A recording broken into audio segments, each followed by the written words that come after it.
I had a vending business making consistent money and I gave it up. Here's why. So before I tell you about how I got out of vending, let me tell you about how I got into vending. So just like anybody else, I was looking for a way to make money without spending time for money. And I always was interested in real estate. My dad was an investor. And so I went down the rabbit hole there. And I realized that as a 22-year-old, it's a little bit difficult. You need to be thinking about it for a while to get a down payment on a property. And I looked into other areas that might be similar and came across vending machines. And I just was hooked immediately. I mean, I love snacks, I love drinks, I love candy. Why not get into a business that's centered around it? But there were a couple pitfalls that I wasn't aware of. Yo, quick plug. I just made a free vending machine playbook that took me from zero to profitable in just a couple weeks. No fluff, just the actual steps I took to get there. If you want it, check it out in the description below. Before I tell you about the pitfalls, let me tell you about the industry itself.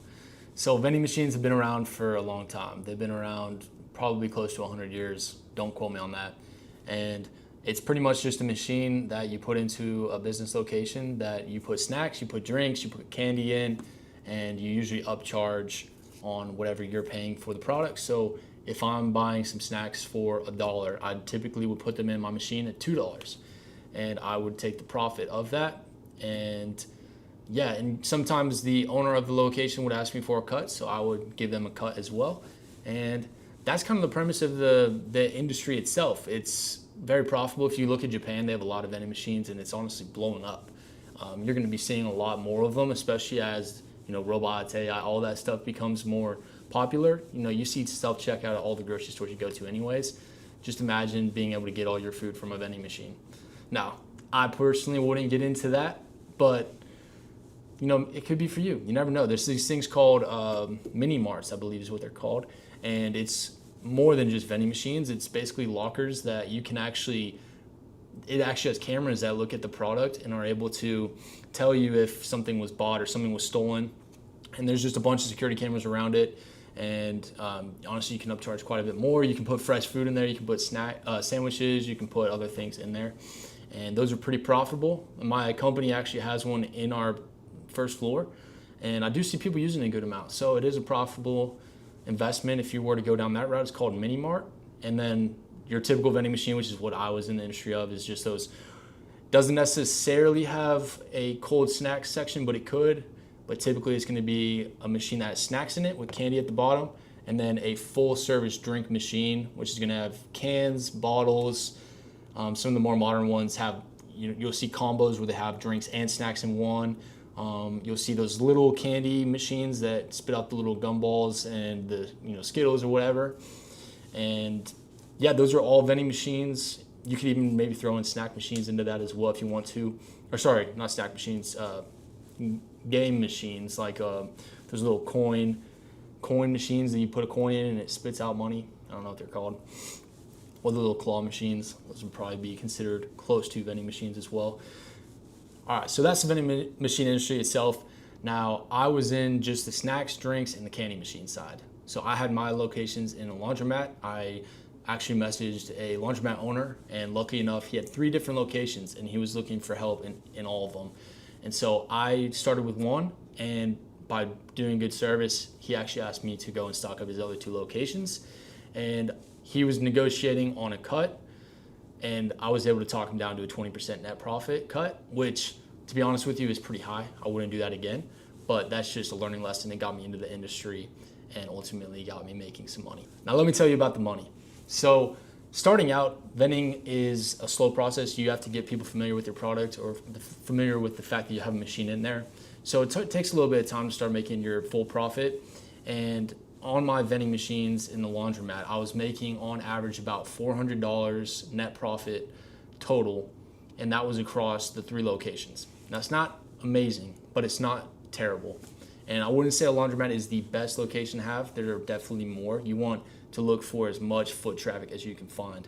And that one was not very high foot traffic because it had so much delivery service that usually it was the employees that were eating in there and stuff. So keep that in mind. Now, as far as the money, $400 total at the time. Break that down over 12 months. That's about $4,800. And then what I decided to do, because I realized I need to make more money, I'm spending a lot of time going out and filling these up.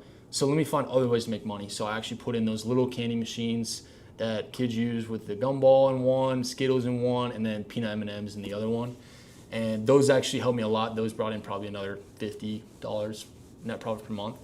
And honestly, if I could go back, I would say starting with those little candy machines is a great idea, because you can put them pretty much anywhere and you really don't have to go stock them that much. And they're not things that you have to work on like a candy or a soda machine. Those actually take time, because you have to provide maintenance on them and you have to work on them, versus a candy machine. It's just a simple little nozzle. It's not a difficult mechanism at all. It's not a machine like the other ones. So it's a great one to get started. Honestly, if you have kids too, it's a great way to get them into the industry. I definitely plan to have my kids start with a little candy machine route, and it's theirs. I'll help them invest in it, and they'll just go and stock it up. It's a great way to teach them about money, profit, loss, all of that. It's just a great start a business.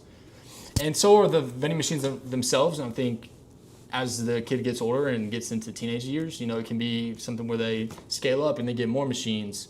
And then they realize, okay, this is great. Let me get into something bigger, which is what I'm on to the next thing.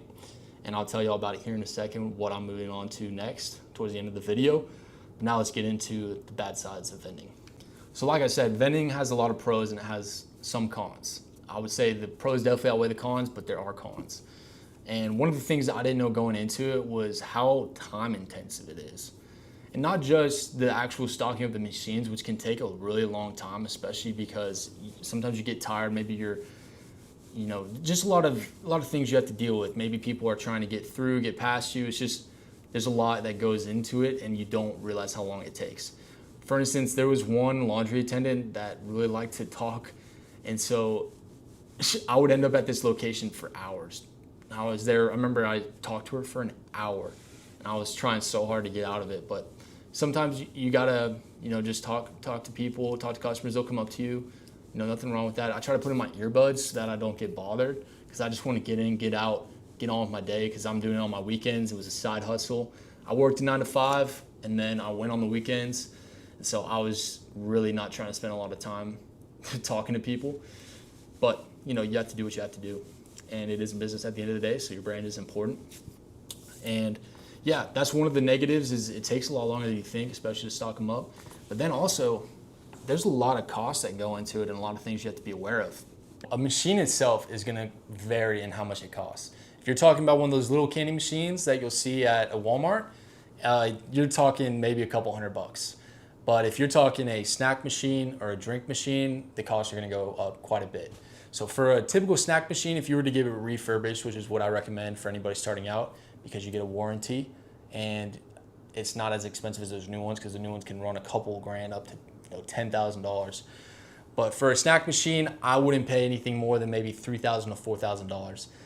You can maybe get one down to $2,000, $1,000 if it's for an older machine, but I would stay in that ballpark. I would not go above $4,000, that's for sure. Now for a drink machine, those are gonna go up actually quite a bit, because those are gonna be your biggest sellers, especially here in Texas. It's super hot. People are always gonna be buying those sodas and those waters. And so I typically will try to keep it under $3,000, $4,000 as well, honestly. But you'll want to invest more in those. You want to get the good brand of soda machines, because it'll really save your life. The maintenance on some of the machines are terrible. I have some firsthand experience, because when I invested those laundromat locations, I didn't buy all 6 machines, because typically you have 2 in each location if you're doing full stand-up ones, not a combo machine. And so I bought 2 machines, 2 stand-ups, 1 drink, 1 snack. And so I bought them for 1 location, and the other 2 locations that I got already had vending machines. He just said, hey, I just gave him a bigger split basically to go and use those locations and use those vending machines. And I just stocked them up basically. But I only had to spend about $6,000 total between my 2 machines with credit card readers, because that's another cost. Those are like $400 each. Plus you got to pay monthly for every time somebody uses a credit card, which is $20 monthly fee on whatever people spend on a credit card, plus I think a percentage of each transaction. I do recommend it. It's kind of how the industry's going, but that's another cost. So maybe all in, I spent $7,000 on my 2 machines, plus I had 3 candy machines, those little ones I was telling you about. And yeah, that was my whole investment, maybe $7,000 in. totally worth it. I would not trade it for, I mean, I made a profit getting out of it, and I made profit while stocking up the machine, which is great. And what I mean by that is when you sell the business, you can make more profit than you spend on the machines themselves. So I'll get into that here in a second. But the only other thing I would say is when it comes to cost is with the tariffs, with any sort of taxes or any sort of inflation, all your product is going to go up in price. So I started to see that. I had a Sam's Club subscription, and the prices just kept increasing. Candy was to a point where it was $1 per unit. So and I'm getting bulk, so I'm getting 40, 50 candy bars at once, and each one is $1. So in my vending machines, I'm obviously charging at least $2.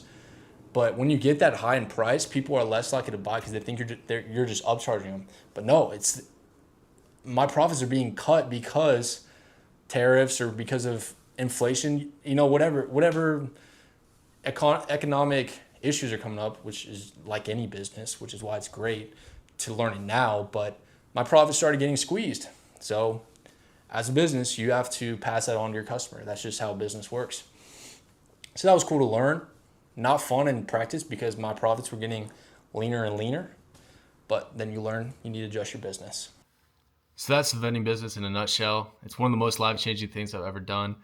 It's just there's some things you need to be aware of going in, that there are cons just like any other business, and you just want to make a plan to make sure that you're positioning yourself to not have to deal with the same things I dealt with in terms of scaling specifically, because that was the most difficult part for me, and something that I'm still working on is not just treating this like an extra job. You got to treat it like a business and make sure that you're putting systems in place, standard operating procedures, and then hiring somebody and being able to trust somebody to take over the route for you. And I will, in a future video, talk about how to scale business, because that's the hardest part. But really, I just want to instill some knowledge so that y'all can just get started. Because at the end of the day, the people that are successful in life take action. And so if you're just going to watch videos and not take any action, what's the point? So I just want y'all to get the beginner knowledge so y'all can get started. Y'all can start stocking them up yourself, doing the hard work, and then eventually we can talk about scaling and how to make it into a profitable business that you can eventually sell. This will be over time, but for now, just get started. But that's really all I have for y'all in today's video. Thanks for tuning in. Please like, comment, and subscribe, and I'll see you on the next one.